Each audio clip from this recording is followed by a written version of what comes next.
Hi, my name is Hamish. Welcome to my channel and welcome to this video. Today I want to talk about separating behaviour from the person. If somebody you know is behaving in a way that's harmful or dickish or off colour or something that you don't want to tolerate, it can be easy to start judging the person and getting lost in that whole cycle. And if the person who's doing the dickish behaviour is you, even easier to start judging yourself for the behaviour and making it about you as a person. One of the foundational things that we can do in order to find a way out of the behaviour is to separate the behaviour from the person. Now, my perspective isn't one that maybe everybody shares, but it's that every person, every human is beautiful and gorgeous and belongs and has a place and is worthy of love, whether they feel that or not, and regardless of what the behaviour is. Maybe that's a bit extreme for some people, and I totally can appreciate that. When it's me that's doing the dickish behaviour or the behaviour that's causing harm, what I can do is feel shame. Shame is, I'm a bad person, right? I did it again. Why do I keep doing this? What's wrong with me? And that is a self-reinforcing cycle, and it's not going to change the behaviour that's impacting or harming others. If I can get support or find a way myself to separate my behaviour from me and say, that behaviour wasn't okay. Right? Or if it's in another person, the behaviour's not okay, I can still maintain care, maybe love for the person, and I'm not willing to put up with the behaviour. Right? And it's nobody's job to put up with behaviour they don't want to, or that's not nourishing or healthy. And it may not be your job to support the person to change their behaviours. And if the person who's doing the behaviour doesn't want to change, then that makes it very hard, right? If the person is wanting to change the behaviours, and if it's you that's wanting to change your behaviours, get specific. What are the behaviours? Right? What's the impact on others of those behaviours? And where does that behaviour come from in me? What place am I acting from? Guaranteed, harmful behaviours will be coming from a place of fear, shame, hurt.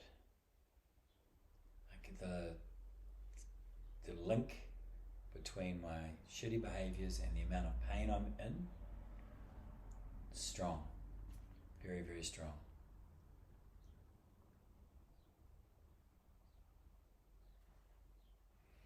And when I can leave myself off to the side, who I am as a person, a little bit, and it's something that develops over time as we explore the drivers of the behaviour.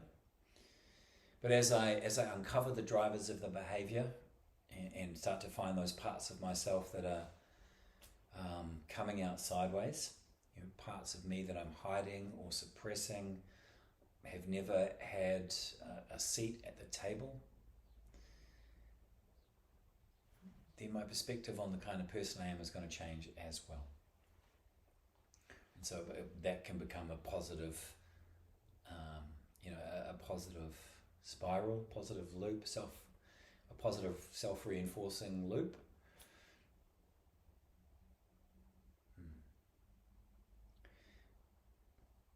And when the people around us lack the emotional intelligence to be able to do that, separate the behaviour from the person, the chances are that we are very identified with our behaviour.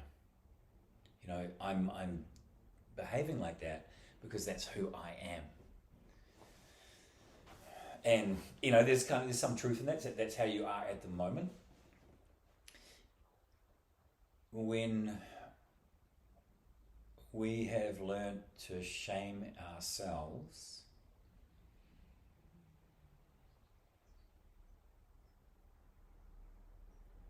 what we do is we trap ourselves in the morass, the stickiness, the gloop, right? And it makes it very hard to move from that place.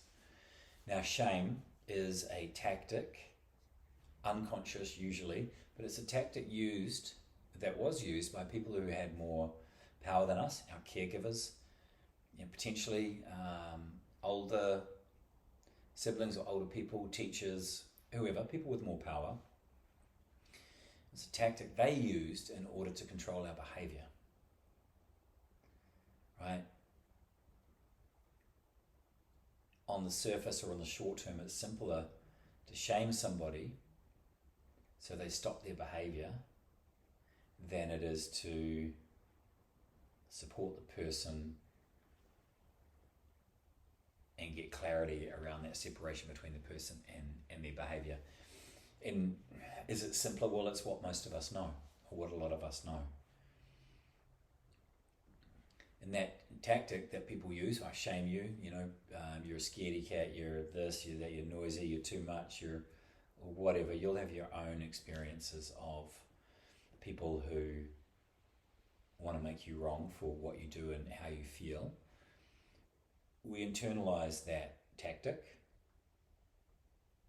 and then that person doesn't really need to do it so much anymore. They probably will, but they don't need to, because I'm already doing it to myself. Right? I'm controlling my own behavior by shaming myself, and it's not actually the behavior that I end up controlling. It means I throw shame over my felt experience, my emotions, what I feel, and how I feel about myself. And when we're living with this, it's like, sometimes it can be like a blanket, this thing that we wrap around or pour over us. Everything, all of our thoughts come from and return to, I'm a piece of shit. I'm a bad person. I don't know how to do this, etc., etc. And that's not a place that we can really solve our problems from, right? Or change our behaviors from. So recognizing that shame is a tactic that we use on ourselves to control ourselves.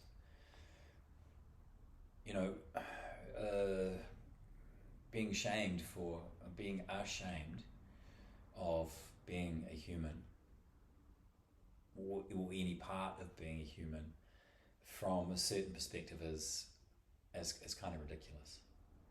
Like 100% understandable, right? Like absolutely, that's what we've learned, and now we've gone about it. And why would I feel shame for being scared or being sad or not knowing how to do something? Right? Those are all like 100% perfectly normal human experiences. I might be getting a little bit off track here and getting down into the detail of this. But my point is, when I'm under this blanket of shame, I stay there. Right? If I can find a way, be supported to look at myself, to consider myself beyond that shame or without it, and see what's driving my behavior, what fear, what pain, what anger, what shame is driving that behavior, where that came from. Where did I learn those things about myself? Where did I learn not to face my fears? Where did I learn to beat myself up? Where did I learn to be angry at women? Where did I learn to feel entitled to something that's not mine? Whatever. Where did I learn it? Who did I learn it from? What was going on for them? Recognizing, like it happened to me, but those people didn't do it to me because I'm me. They just did it because that's what they knew how to do. I just happen to be there. Right? And finding a way to pour love into those parts of ourselves, to understand, to appreciate, to accept them, start to integrate them into ourselves and recognize, hey, as a human, some of my behaviors are pretty shit and that leaves me feeling bad. However, as a human, I'm doing my best. Right? My behavior might not be up to scratch, but as a human, I'm worthy of love, care, support, belonging, etc.